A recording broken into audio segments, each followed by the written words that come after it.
ನಮಸ್ಕಾರ 30 ನಿಮಿಷ 30 ಸುದ್ದಿ ವಿಶೇಷ ಬುಲೆಟಿನ್ಗೆ ಸ್ವಾಗತ. ನಾನು ಚೇತನ್ ಹೂಗ, ನನ್ನ ಜೊತೆ ಇದ್ದಾರೆ ನನ್ನ ಕಲೀಗ್ ನಾನು ಸೌಮ್ಯ ಮಳಲಿ. ವೀಕ್ಷಕರು, ಇವತ್ತು ಬೆಳಗಿಂದ ಆಗಿರುವಂತಹ ವಿದ್ಯಮಾನಗಳ ಪ್ರಮುಖ ಸುದ್ದಿಗಳನ್ನ ಒಂದೊಂದಾಗಿ ನೋಡ್ತಾ ಹೋಗೋಣ. ಬಿಜೆಪಿ ಕೆಲ ಮುಖಂಡರು ಕಾಂಗ್ರೆಸ್ಗೆ ಬರ್ತಾರೆ ಎಂದಿದ್ದ ಡಿಕೆಶಿಗೆ ಸಿಎಂ ಬೊಮ್ಮಾಯಿ ಟಾಂಗ್ ಕೊಟ್ಟಿದ್ದಾರೆ. ಡಿಕೆಶಿ ಮೊದಲು ಅವರ ಪಕ್ಷದಲ್ಲಿ ಯಾರು ಹೋಗ್ತಾರೆ ಎಂಬುದನ್ನ ನೋಡ್ಕೊಳ್ಳಿ, ಅವರಿಗೆ ಗೊತ್ತಿಲ್ಲದೆ ಯಾರೆಲ್ಲ ಬಿಡ್ತಾರೆ ಅಂತ ಯಾವಾಗ್ಲೂ ಒಬ್ಬ ಮನುಷ್ಯ ಅವರದನ್ನ ಮುಚ್ಚಿಕೊಳ್ಳಕ್ಕೆ ಈ ರೀತಿಯಾಗಿ ಹೇಳಿಕೆ ಕೊಡ್ತಾರೆ ಅಂತ ಸಿಎಂ ತಿರುಗೇಟು ಕೊಟ್ಟಿದ್ದಾರೆ. ಶಿವಕುಮಾರ್ ಅವರು ಮೊದಲು ಅವ್ರ ಪಕ್ಷದಲ್ಲಿ ಯಾರು ಉಳಿತಾರೆ ಯಾರು ಬಿಡ್ತಾರೆ ನೋಡ್ಕೊಳ್ಳಿ, ಅವ್ರಿಗೂ ಗೊತ್ತಿದೆ ಯಾರು ಬಿಡ್ತಾರೆ ಅಂತ. ಅದಕ್ಕಾಗಿ ಈ ತರ ಸ್ಟೇಟ್ಮೆಂಟ್ಗಳನ್ನು ಕೊಡ್ತಾರೆ. ಯಾವಾಗಲೂ ಒಬ್ಬ ಮನುಷ್ಯ ಇನ್ಫೀರಿಯಾರಿಟಿ ಕಾಂಪ್ಲೆಕ್ಸ್ ಇದ್ದಾಗ ಸುಪೀರಿಯರ್ ಆಗಿ ಮಾತಾಡ್ತಾರೆ, ಅದು ಮುಚ್ಕೊಳ್ಳೋದಕ್ಕೆ. ಅದು ಅವ್ರ ಸ್ವಭಾವ. ಕೆ ಶಿವಕುಮಾರ್ ಅವರು ಮೊದಲು ಅವ್ರ ಪಕ್ಷದಲ್ಲಿ ಯಾರು ಉಳಿತಾರೆ ಯಾರು ಬಿಡ್ತಾರೆ ನೋಡ್ಕೊಳ್ಳಿ, ಅವ್ರಿಗೂ ಗೊತ್ತಿದೆ ಯಾರು ಬಿಡ್ತಾರೆ ಅಂತ. ಅದಕ್ಕಾಗಿ ಈ ತರ ಸ್ಟೇಟ್ಮೆಂಟ್ಗಳನ್ನು ಕೊಡ್ತಾರೆ. ಯಾವಾಗಲೂ ಒಬ್ಬ ಮನುಷ್ಯ ಇನ್ಫೀರಿಯಾರಿಟಿ ಕಾಂಪ್ಲೆಕ್ಸ್ ಇದ್ದಾಗ ಸುಪೀರಿಯರ್ ಆಗಿ ಮಾತಾಡ್ತಾರೆ, ಅದು ಮುಚ್ಕೊಳ್ಳೋದಕ್ಕೆ. ಇನ್ನೇನು ಚುನಾವಣೆ ಹತ್ತಿರ ಬರ್ತಿದೆ, ಅದರಿಂದ ಆಪರೇಷನ್ ರಾಜಕೀಯ ಜೋರಾಗ್ತಾ ಇದೆ. ಬಿಜೆಪಿ ಎಂಎಲ್ಸಿಗಳಾದ ಎಚ್ ವಿಶ್ವನಾಥ್, ಪುಟ್ಟಣ್ಣ ಸೇರಿ ಅನೇಕರು ಕಾಂಗ್ರೆಸ್ಗೆ ಬರ್ತಿದ್ದಾರೆ ಅಂತ ಕೆಪಿಸಿಸಿ ಅಧ್ಯಕ್ಷ ಡಿಕೆ ಶಿವಕುಮಾರ್ ಹೇಳಿದ್ದಾರೆ. ಬೆಂಗಳೂರು ಭಾಗದ ಬಿಜೆಪಿಯ ಪ್ರಮುಖರಿಬ್ಬರು ಬರುವವರಿದ್ದಾರೆ, ಆದ್ರೆ ಅವರು ಯಾರು ಅಂತ ಹೇಳೋಕ್ಕಾಗಲ್ಲ ಅಂತ ಡಿಕೆ ಶಿವಕುಮಾರ್ ಹೇಳಿದರು. ಇನ್ನು ಪುಟ್ಟಣ್ಣ ರಾಜಾಜಿನಗರ ಕಾಂಗ್ರೆಸ್ ಟಿಕೆಟ್ ಆಕಾಂಕ್ಷಿಯಾಗಿದ್ದು ಬಿಜೆಪಿ ಎಂಎಲ್ಸಿ ಸ್ಥಾನಕ್ಕೆ ರಾಜೀನಾಮೆ ನೀಡುವ ನಿರೀಕ್ಷೆ ಇದೆ. ಮೈಸೂರಿನಲ್ಲೆಲ್ಲ ಜೆಡಿಎಸ್ ಬರ್ತಾ ಇದ್ದಾರೆ. ವಿಶ್ವನಾಥ್ ಅವ್ರದ್ದು ಕೂಡ ದಿನಾಂಕ ನಿಗದಿಯಾಗಿದೆ. ಎಚ್ ವಿಶ್ವನಾಥ್ ಅವ್ರದ್ದು ಕೂಡ ದಿನಾಂಕ ನಿಗದಿಯಾಗಿದೆ. ನಾನು ತಿಳಿಸ್ತೀನಿ, ನಮಗೆ ಡೇಟು ಅದೆಲ್ಲ ನಾನು ಹೇಳಕ್ ಹೋಗ್ತೀನಿ. ನಮ್ಮ ಮನೆಗೆ ನಾನು ಹೋಗೋಕೆ ಕಂಡೀಷನ್ ಇಡಲ್ಲ, ಬೇಡಿಕೆ ಇಲ್ಲದೆ ಕಾಂಗ್ರೆಸ್ಗೆ ಬಾಹ್ಯ ಬೆಂಬಲ ಕೊಡ್ತೀನಿ ಅಂತ ಎಚ್ ವಿಶ್ವನಾಥ್ ಹೇಳಿದ್ದಾರೆ. ಅಲ್ಲದೆ ಸಿದ್ದರಾಮಯ್ಯ ಪರ ಪ್ರಚಾರ ಮಾಡ್ತೇನೆ ಅಂತ ಕೂಡ ವಿಶ್ವನಾಥ್ ಹೇಳಿದ್ದಾರೆ. ಡಿಕೆ ಶಿವಕುಮಾರ್ ಅವರನ್ನ ಬೆಳಗ್ಗೆ ನಾನು ಅವರ ಅಧಿಕೃತ ನಿವಾಸದಲ್ಲಿ ಭೇಟಿಯಾಗಿದ್ದೀನಿ. ಎಐಸಿಸಿ ಅಧ್ಯಕ್ಷರಾದಂಥ ಮಲ್ಲಿಕಾರ್ಜುನ್ ಖರ್ಗೆ ಅವರು, ವಿರೋಧ ಪಕ್ಷದ ನಾಯಕರಾದಂಥ ಸಿದ್ದರಾಮಯ್ಯನವರು ಎಲ್ಲರೂ ಕೂಡ ಭೇಟಿ ಮಾಡಿದ್ದೇನೆ. Shortly I am going to support, not join, because ನಮಗೆ ಸ್ವಲ್ಪ ತಾಂತ್ರಿಕ ದೋಷಗಳಿದ್ದಾವೆ. ಹಾಗಾಗಿ I am going to support Congress. ಬೇಡಿಕೆ ನಮ್ಮ ಮನೆಗೆ ವಾಪಸ್ ಹೋಗೋಕ್ಕೆ ಬೇಡಿಕೆ, ಯಾವುದೇ ಬೇಡಿಕೆಗಳಿಲ್ಲ. ಇದು ಪಕ್ಷದ ಸೇರ್ಪಡೆ ಅಲ್ಲ, ಪಕ್ಷಕ್ಕೆ ಸಪೋರ್ಟ್ ಮಾಡೋದಕ್ಕೆ. ಸಿದ್ದರಾಮಯ್ಯ ಕೋಲಾರದಲ್ಲಿ ಗೆಲ್ತಾರೆ, ನಾವು ಎಲ್ಲ ಕ್ಯಾನ್ವಾಸ್ ಮಾಡ್ಲಿಕ್ಕೆ ಹೋಗ್ತೀವಿ. ಹೌದು, ನಾನು ಕೂಡ ಕರ್ನಾಟಕ ವಿಧಾನಸಭೆ ಚುನಾವಣೆಗೆ ದಿನಗಣನೆ ಆರಂಭವಾಗಿರುವ ಬೆನ್ನಲ್ಲೇ ತೆಲಂಗಾಣ ಕಾಂಗ್ರೆಸ್ ಅಧ್ಯಕ್ಷ ಎ ರೇವಂತ್ ರೆಡ್ಡಿ ಸ್ಫೋಟಕ ಆರೋಪ ಮಾಡಿದ್ದಾರೆ. ಕರ್ನಾಟಕದಲ್ಲಿ ಬಿಜೆಪಿ ಅಧಿಕಾರಕ್ಕೆ ಬರೋದಕ್ಕೆ ತೆಲಂಗಾಣ ಸಿಎಂ ಕೆ ಚಂದ್ರಶೇಖರ್ ರಾವ್ ಸಹಕರಿಸ್ತಾ ಇದ್ದಾರೆ. ಇದಕ್ಕಾಗಿ ಕರ್ನಾಟಕ ಕಾಂಗ್ರೆಸ್ ನಾಯಕರೊಬ್ಬರಿಗೆ ಕೆಸಿಆರ್ 500 ಕೋಟಿ ಆಫರ್ ನೀಡಿದ್ದಾರೆ ಅಂತ ಆರೋಪಿಸಿದ್ದಾರೆ. ಕಾಂಗ್ರೆಸ್ನ 25 ಟಿಕೆಟ್ ಆಕಾಂಕ್ಷಿಗಳಲ್ಲಿ ಒಡಕು ಮೂಡಿಸುವುದು ಅಥವಾ ಅವರು ಬೇರೆ ಪಕ್ಷದಿಂದ ಸ್ಪರ್ಧಿಸುವಂತೆ ಮಾಡಲು ಕರ್ನಾಟಕ ಕಾಂಗ್ರೆಸ್ ನಾಯಕರೊಬ್ಬರಿಗೆ ಕೆಸಿಆರ್ 500 ಕೋಟಿ ನೀಡುವ ఆమిషవడిದ್ದಾರೆ ಅಂತ ఆరోపిಸಿದ್ದಾರೆ.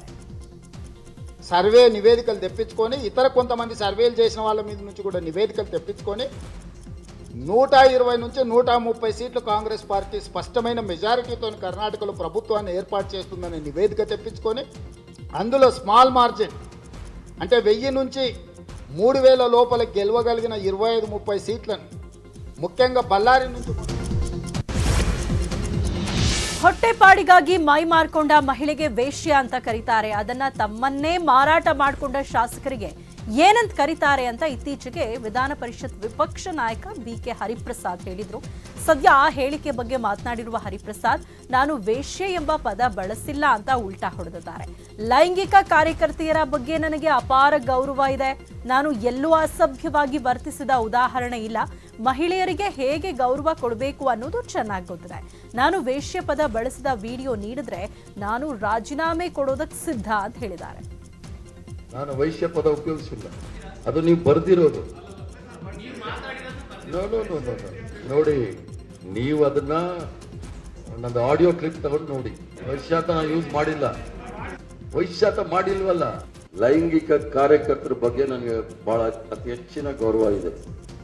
ನನ್ನ ರಾಜಕೀಯ ಜೀವನದಲ್ಲಿ 48 ವರ್ಷ ಆಯಿತು. ವಿದ್ಯಾರ್ಥಿ ದಶೆಯಿಂದನೂ ಸಹ ಯಾರೇ ಒಬ್ಬರು ನನ್ನ ಮೇಲೆ ಒಂದು ಕಂಪ್ಲೇಂಟ್ ಮಾಡೋಕ್ಕಾಗಿಲ್ಲ. ಮಹಿಳೆಯರಿಗೆ ಯಾವ ರೀತಿ ಗೌರವ ಕೊಡಬೇಕು ಅನ್ನೋದು ನನಗೆ ಬಹಳಷ್ಟು ಚೆನ್ನಾಗಿ ಗೊತ್ತಿದೆ.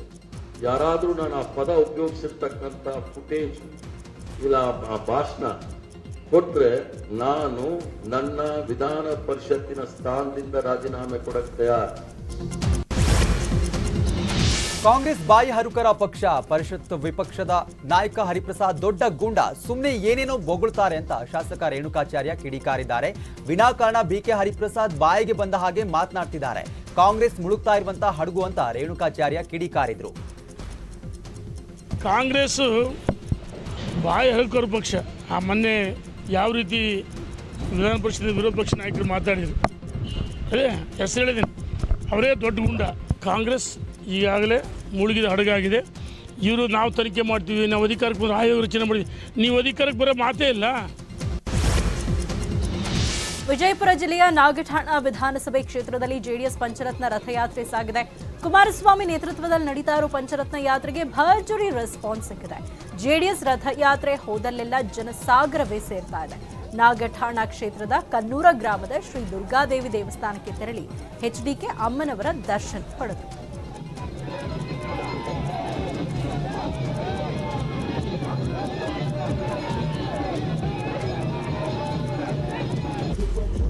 ಇನ್ನು ಚಪ್ಲಿ ಕತೆ ಹೇಳಿದ ನಳಿನ್ ಕುಮಾರ್ ಕಟೀಲ್ ವಿರುದ್ಧ ಎಚ್ಡಿ ಕುಮಾರಸ್ವಾಮಿ ಕಿಡಿಕಾರಿದ್ದಾರೆ.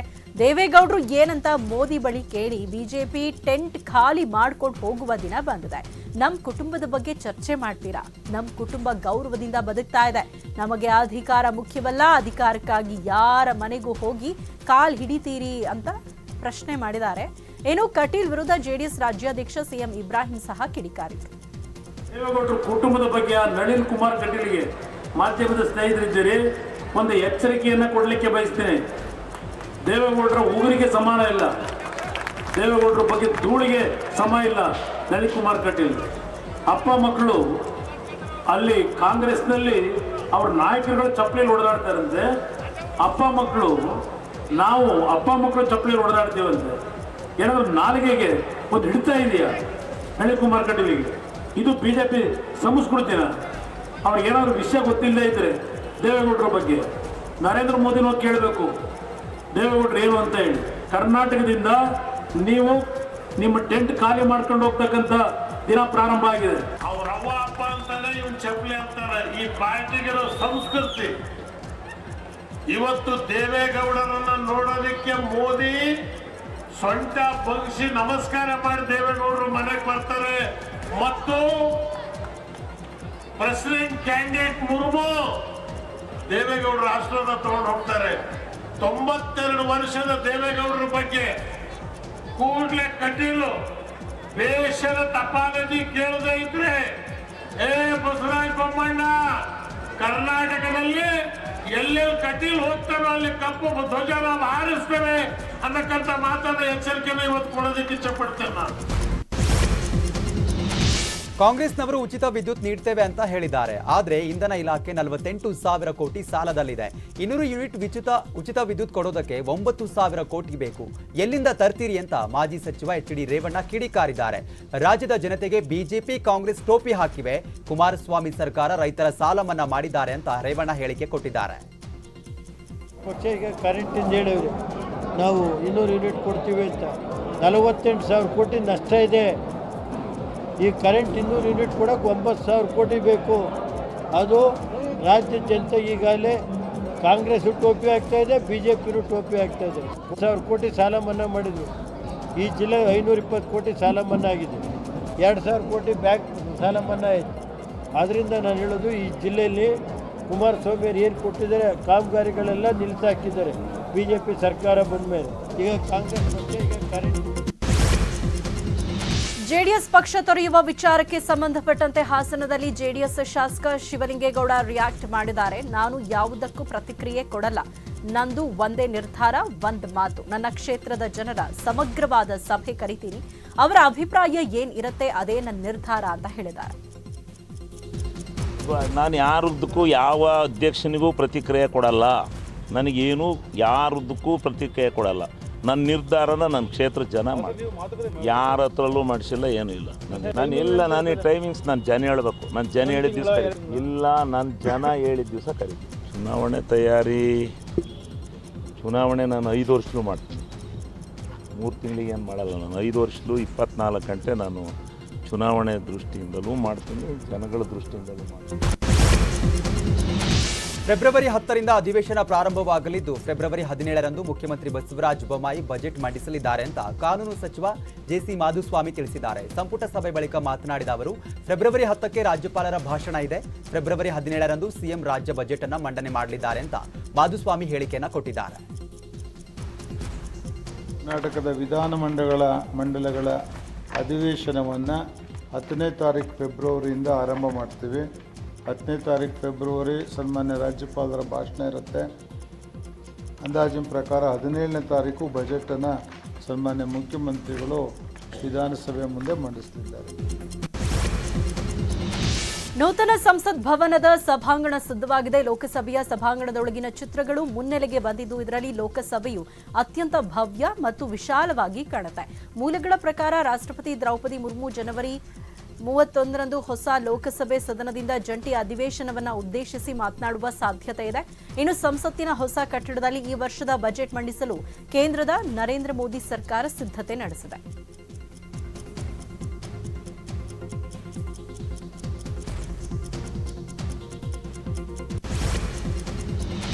ಹಿಜಾಬ್ ವಿವಾದದ ಮೂಲ ಉಡುಪಿ. ಹಿಜಾಬ್ ತೆಗಿಬೇಕು ಅಂತ ಮುಸ್ಲಿಂ ರಾಷ್ಟ್ರಗಳಲ್ಲೂ ಕೂಡ ಹೋರಾಟ ಮಾಡಲಾಗ್ತಾ ಇದೆ. ಇದು ನನಗೆ ತುಂಬಾ ಸಂತೋಷದ ವಿಷಯ ಅಂತ ಉಡುಪಿಯಲ್ಲಿ ಶಾಸಕ ರಘುಪತಿ ಭಟ್ ಹೇಳಿಕೆಯನ್ನ ಕೊಟ್ಟಿದ್ದಾರೆ. ಮುಸ್ಲಿಂ ಮಹಿಳೆಯರು ಜಾಗೃತರಾಗಿದ್ದಾರೆ. ಇದು ಕೇವಲ ಕೆಲ ಮೂಲಭೂತವಾದಿಗಳ ಸಮಸ್ಯೆ ಅಷ್ಟೇ. ಹಿಜಾಬ್ ವಿಚಾರ ಒಂದು ನ್ಯಾಯಯುತವಾದಂತಹ ಬೇಡಿಕೆ ಅಂತ ಹೇಳಿದ್ದಾರೆ. ದೇಶಗಳಲ್ಲಿ ಹಿಜಾಬ್ ತೆಗಿಬೇಕು ಅಂತ ಮುಸ್ಲಿಂ ರಾಷ್ಟ್ರಗಳಲ್ಲಿ ಹೋರಾಟಗಳು ನಡೀತಾ ಇದೆ, ಪ್ರತಿಭಟನೆಗಳು ನಡೀತಾ ಇದೆ, ಗೋಲಿಬಾರುಗಳು ನಡೀತಾ ಇದೆ. ಅಂದರೆ ಆ ಮಹಿಳೆಯರು ಇವತ್ತು ಜಾಗೃತರಾಗಿದ್ದಾರೆ, ಮುಸ್ಲಿಂ ಮಹಿಳೆಯರು. ಹೈಕೋರ್ಟಲ್ಲಿ ನಾವು ಯಶಸ್ಸಾಗಿ ವಿನ್ನಾಗಿದ್ದೇವೆ, ಸುಪ್ರೀಂ ಕೋರ್ಟಲ್ಲಿ ಬಾಕಿ ಇದೆ. ಆದರೆ ಯಾಕೆ ಅಂದರೆ ಇದು ನ್ಯಾಯಯುತವಾದಂಥ ಬೇಡಿಕೆ. ನಾವು ಎಲ್ಲಿಯೂ ಹಿಜಾಬ್ ಬ್ಯಾನ್ ಮಾಡಿ ಅಂತ ಹೇಳಿಲ್ಲ. ಕ್ಲಾಸ್ ರೂಮ್ ಒಳಗೆ ಹಿಜಾಬ್ ತೆಗೆದು ಹಿಂದಿನಾಗೆ ತೆಗೀರಿ ಅಂತ ಹೇಳಿದ್ದು ಅದು ತುಂಬ ಯಶಸ್ಸಾಗಿದೆ. ಅದು ಜನರಿಗೆ ಇನ್ಕ್ಲೂಡಿಂಗ್ ಮುಸ್ಲಿಮ್ಸ್ ಅದನ್ನು ಒಪ್ಪಿದ್ದಾರೆ, ಅದು ಸಾಬೀತಾಗಿದೆ. ಶಿಕ್ಷಕರ ಸ್ಥಾನಮಾನ ನೀಡಬೇಕು ಅಂತ ಆಗ್ರಹಿಸಿ ಬೆಂಗಳೂರಲ್ಲಿ ಪ್ರತಿಭಟನೆ ನಡೆಸ್ತಾ ಇದ್ದ ಅಂಗನವಾಡಿ ಕಾರ್ಯಕರ್ತೆಯರನ್ನ ಪೊಲೀಸರು ವಶಕ್ಕೆ ಪಡೆದಿದ್ದಾರೆ. ಮಹಿಳಾ ಮತ್ತು ಮಕ್ಕಳ ಕಲ್ಯಾಣ ಸಚಿವ ಹಾಲಪ್ಪ ಆಚಾರ್ ಪ್ರತಿಭಟನಾ ಸ್ಥಳಕ್ಕೆ ಭೇಟಿ ನೀಡಿ ಮನವಿ ಸ್ವೀಕರಿಸಿದ್ರು. ಸಿಎಂ ಸ್ಥಳಕ್ಕೆ ಬರಬೇಕು, ನಮ್ಮ ಬೇಡಿಕೆಗಳನ್ನ ಈಡೇರಿಸುವುದಾಗಿ ಲಿಖಿತ ಭರವಸೆ ನೀಡಬೇಕು ಅಂತ ಪಟ್ಟು ಹೇಳಿದ್ರು. ಬಳಿಕ ವಿಧಾನಸೌಧಕ್ಕೆ ಮುತ್ತಿಗೆ ಹಾಕಲು ಹೊರಟಿದ್ರು. ಆದ್ರಿಂದ ಪ್ರತಿಭಟನಾಕಾರರನ್ನ ಪೊಲೀಸರು ವಶಕ್ಕೆ ಪಡೆದು ಬಸ್ಗಳಲ್ಲಿ ಕರೆದೊಯ್ತು. ಇನ್ನು ಅಂಗನವಾಡಿ ಕಾರ್ಯಕರ್ತೆಯರ ಪ್ರತಿಭಟನೆಯಲ್ಲಿ ಭಾಗಿಯಾಗಿದ್ದ ನೀಲಮ್ಮ ಅನ್ನೋರು ಸಾವನ್ನಪ್ಪಿದ್ದಾರೆ. ಶಿವಮೊಗ್ಗ ಮೂಲದ ನೀಲಮ್ಮ ಚಳಿಯಲ್ಲಿ ಪ್ರತಿಭಟನೆ ಮಾಡಿದ್ದಕ್ಕೆ ಅನಾರೋಗ್ಯಕ್ಕೆ ತುತ್ತಾಗಿದ್ರು. ಇಂದು ಶಿವಮೊಗ್ಗದಲ್ಲಿ ಚಿಕಿತ್ಸೆ ಫಲಿಸದೆ ನೀಲಮ್ಮ ಸಾವನ್ನಪ್ಪಿದ್ದಾರೆ. ಈ ಸಾವಿಗೆ ಸರ್ಕಾರವೇ ಹೊಣೆ ಅಂತ ಅಂಗನವಾಡಿ ಕಾರ್ಯಕರ್ತೆಯರ ಸಂಘದ ಅಧ್ಯಕ್ಷೆ ಪ್ರೇಮ ಕಿಡಿಕಾರಿದ್ದಾರೆ. ಇನ್ನು ಪೊಲೀಸರು ನನ್ನ ಮಾಂಗಲ್ಯ ಸರ ಕಿತ್ತು ಹಾಕಿದ್ದಾರೆ ಅಂತ ಅಂಗನವಾಡಿ ಕಾರ್ಯಕರ್ತೆಯೊಬ್ಬರು ಆರೋಪ ಮಾಡಿದ್ದಾರೆ.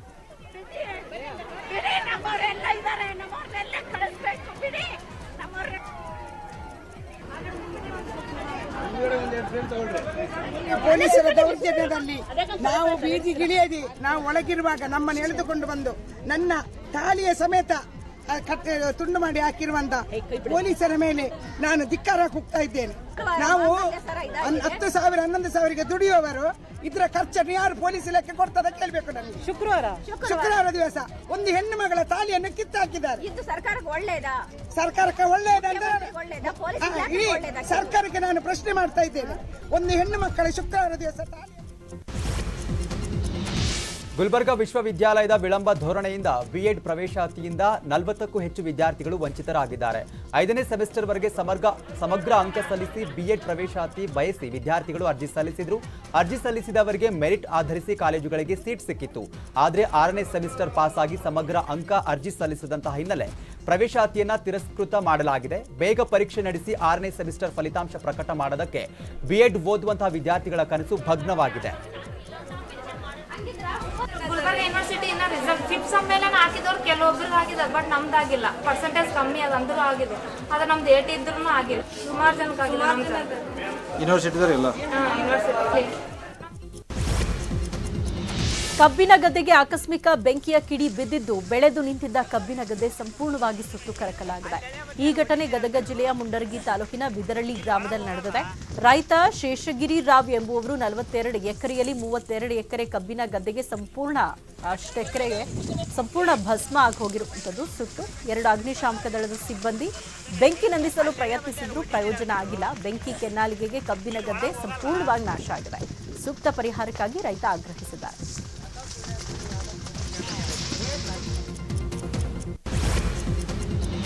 ರಾಜಧಾನಿ ಬೆಂಗಳೂರಲ್ಲಿ ವಿಚಿತ್ರ ಘಟನೆ ನಡೆದಿದೆ. ಜ್ಞಾನ ಭಾರತಿ ಠಾಣೆ ವ್ಯಾಪ್ತಿಯಲ್ಲಿ ಒಂದೇ ಬಿಲ್ಡಿಂಗ್ನಲ್ಲಿ 2 ಕುಟುಂಬ ವಾಸವಿದ್ವು. ಇದೀಗ ಕೆಳಮಹಡಿಯಲ್ಲಿದ್ದಂಥ ವ್ಯಕ್ತಿಯ ಪತ್ನಿ ಮೊದಲ ಮಹಡಿಯಲ್ಲಿದ್ದಂಥ ಕುಟುಂಬದ ಮಾಲೀಕನ ಜೊತೆ ಎಸ್ಕೇಪ್ ಆಗಿದ್ದಾಳೆ. ಹೌದು, ಮುಬಾರಕ್ ಎಂಬಾತನ ಪತ್ನಿ ಶಾಜಿಯಾ ಜಿನತ್ ಎಂಬಾಕೆಯ ಪತಿ ನಬೀದ್ ಜೊತೆ ಓಡಿ ಹೋಗಿದ್ದಾರಂತೆ. ಆದರೆ ದೂರು ನೀಡಿ 1 ತಿಂಗಳು ಕಳೆದರೂ ಕೂಡ ಪೊಲೀಸರು ಕ್ರಮ ಕೈಗೊಂಡಿಲ್ವಂತೆ. ಉತ್ತರ ಪ್ರದೇಶದ ಅಲಿಗಢ ಜಿಲ್ಲೆಯ ಜವಾನ್ ಏರಿಯಾದಲ್ಲಿ ಬೃಹತ್ ಹೆಬ್ಬಾವು ಕಾಣಿಸಿಕೊಂಡಿತ್ತು. ಕೂಡಲೇ ಸ್ಥಳೀಯರು ಅರಣ್ಯಾಧಿಕಾರಿಗಳಿಗೆ ಮಾಹಿತಿ ನೀಡಿದ್ರು. ಸ್ಥಳಕ್ಕೆ ದೌಡಾಯಿಸಿದ ಸಿಬ್ಬಂದಿ ಸ್ಥಳೀಯರ ಸಹಾಯದೊಂದಿಗೆ ಹೆಬ್ಬಾವನ್ನ ಸೆರೆ ಹಿಡಿದಿದ್ದಾರೆ.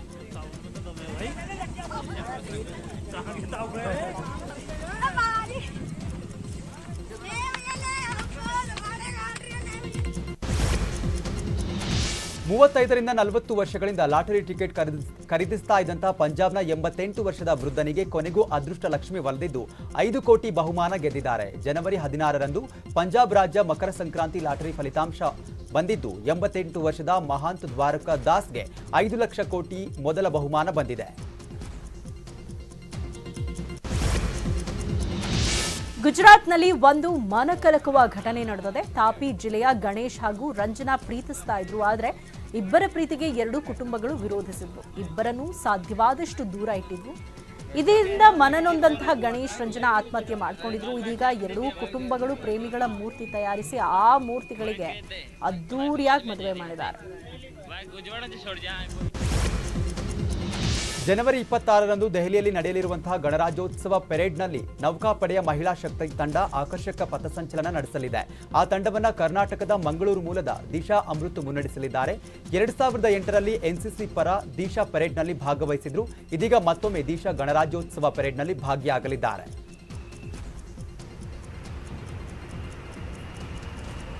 2008 में जब मैं आई थी as an NCC cadet, I was from army wing. So उस टाइम पे I came as a junior wing cadet. So हमें यहाँ पे कर्तव्य पथ में मार्चिंग का अपॉर्चुनिटी मिला नहीं था उस टाइम पे. तो that is when I decided that I will march in this Kartavya Path as an officer and lead the contingent. So ये मेरा मेन मोटिव था and I have been trying as an officer. ಅಭಿಮಾನಿಯೊಬ್ಬ ರಕ್ತದಲ್ಲಿ ದುನಿಯಾ ವಿಜಯ್ ಭಾವಚಿತ್ರವನ್ನು ಬಿಡಿಸಿದ್ದಾರೆ. ದಾವಣಗೆರೆ ಜಿಲ್ಲೆ ಹರಿಹರ ಪಟ್ಟಣದ ವಿಜಯ್ ಅಭಿಮಾನಿ ಮೋಹನ್ ಬಾಬು ತನ್ನ ರಕ್ತದಿಂದಲೇ ದುನಿಯಾ ವಿಜಯ್ ಭಾವಚಿತ್ರ ಬಿಡಿಸುವ ಮೂಲಕ ಹುಟ್ಟುಹಬ್ಬದ ಶುಭಾಶಯ ಕೋರಿದ್ದಾರೆ. ರಿಷಬ್ ಶೆಟ್ಟಿ ನಟಿಸಿ ನಿರ್ದೇಶನ ಮಾಡಿದ ಕಾಂತಾರ ಚಿತ್ರವು ವಿಶ್ವದೆಲ್ಲೆಡೆ ಭರ್ಜರಿ ಸದ್ದು ಮಾಡಿತ್ತು. ಗೊತ್ತಿದೆ ಎಲ್ರಿಗೂ ಕೂಡ. ಅದು ಹೊಂಬಾಳೆ ಫಿಲಮ್ಸ್ ನಿರ್ಮಾಣದ ಚಿತ್ರದ ಆಸ್ಕರ್ ಅವಾರ್ಡ್ವರೆಗೂ ಕೂಡ ಹೋಗಿದೆ. ಚಿತ್ರದ ಅದ್ಭುತ ಯಶಸ್ಸಿನ ಬಳಿಕ ಚಿತ್ರತಂಡವು ದೈವದ ಕೋಲ ಕೊಟ್ಟು ಹರಕೆಯನ್ನ ತೀರಿಸಿದೆ. ನಂದಮುರಿ ಕಲ್ಯಾಣ್ ರಾಮ್ ಅಭಿನಯದ ಬಹುನಿರೀಕ್ಷಿತ ಅಮಿಗೋಸ್ ಚಿತ್ರದ ಮೊದಲ ಹಾಡು ರಿಲೀಸ್ ಆಗಿದ್ದು ಭಾರೀ ಸದ್ದು ಮಾಡ್ತಾ ಇದೆ.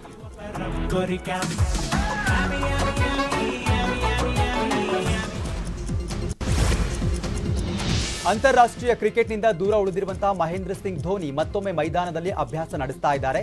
2023ರಲ್ಲಿ ಧೋನಿ ಚೆನ್ನೈ ಸೂಪರ್ ಕಿಂಗ್ಸ್ ಪರ ಆಡಲಿದ್ದಾರೆ. ನ್ಯೂಸ್ 18 ಸಹಯೋಗದಲ್ಲಿ ಬೆಂಗಳೂರಿನಲ್ಲಿ ಅತಿ ದೊಡ್ಡ ಫರ್ನಿಚರ್ ಮತ್ತು ಹೋಮ್ ಡೆಕೋರ್ ಎಕ್ಸ್ಪೋ ಶುರುವಾಗಿದೆ. ಬೆಂಗಳೂರಿನ ಪ್ಯಾಲೇಸ್ ಗ್ರೌಂಡ್ನಲ್ಲಿ ಇಂದಿನಿಂದ 4 ದಿನಗಳ ಕಾಲ ಈ ಫರ್ನಿಚರ್ ಎಕ್ಸ್ಪೋ ನಡೀತಾ ಇದೆ. ಜನವರಿ 23ರವರೆಗೂ ಫರ್ನಿಚರ್ ಮತ್ತು ಹೋಮ್ ಡೆಕೋರ್ ಎಕ್ಸ್ಪೋ ನಡೆಯಲಿದೆ. ರಿಪಬ್ಲಿಕ್ ಡೇ ಧಮಾಕ ಸೇಲ್ ಇದಾಗಿದ್ದು ಗ್ರಾಹಕರಿಗೆ ಮೆಗಾ ಎಕ್ಸ್ಚೇಂಜ್ ಆಫರ್ ಸಹ ಇದೆ.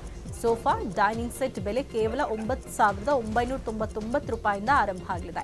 70% ಕಡಿಮೆ ದರದಲ್ಲಿ ಫರ್ನಿಚರ್ ಮಾರಾಟ ಮಾಡಲಾಗ್ತಾ ಇದೆ. ಪ್ಯಾಲೇಸ್ ಗ್ರೌಂಡ್ನ ಗೇಟ್ ನಂಬರ್ 6 ಗ್ರ್ಯಾಂಡ್ ಕ್ಯಾಸಲ್ನಲ್ಲಿ ಈ ಎಕ್ಸ್ಪೋ ನಡೀತಾ ಇದೆ. ಕೃತಿಯ ಒಂದು ಫರ್ನಿಚರ್ಸ್ ಇದೆ, ಮತ್ತು ಆ್ಯಂಟಿಕ್ ಪೀಸ್ಗಳು ಕೂಡ ಇಲ್ಲಿ ದೊರಕ್ತಾ ಇದೆ. ಆ್ಯಂಟಿಕ್ ಇರೋದರಿಂದ ಜನ ಇಷ್ಟಪಡ್ತಾರೆ. ನಾನು ಶುಭ ಕೋರ್ತೀನಿ ಈ ನ್ಯೂಸ್ 18 ಈ ಫರ್ನಿಚರ್ ಎಕ್ಸ್ಪೋಗೆ ಒಳ್ಳೆಯ ಗ್ರಾಹಕರು ಬರಲಿ, ಹೆಚ್ಚು ಸೇಲ್ಸ್ ಆಗಲಿ ಬೆಂಗಳೂರು ಜನತೆಗೆ. ಇದಿಷ್ಟು ಇವರೆಗಿನ ಪ್ರಮುಖ ಅಪ್ಡೇಟ್ಸ್. ನೋಡ್ತಾ ಇರಿ ನ್ಯೂಸ್ 18. ಜಾಲ ನಮ್ಮದು, ಬಲ ನಿಮ್ಮದು.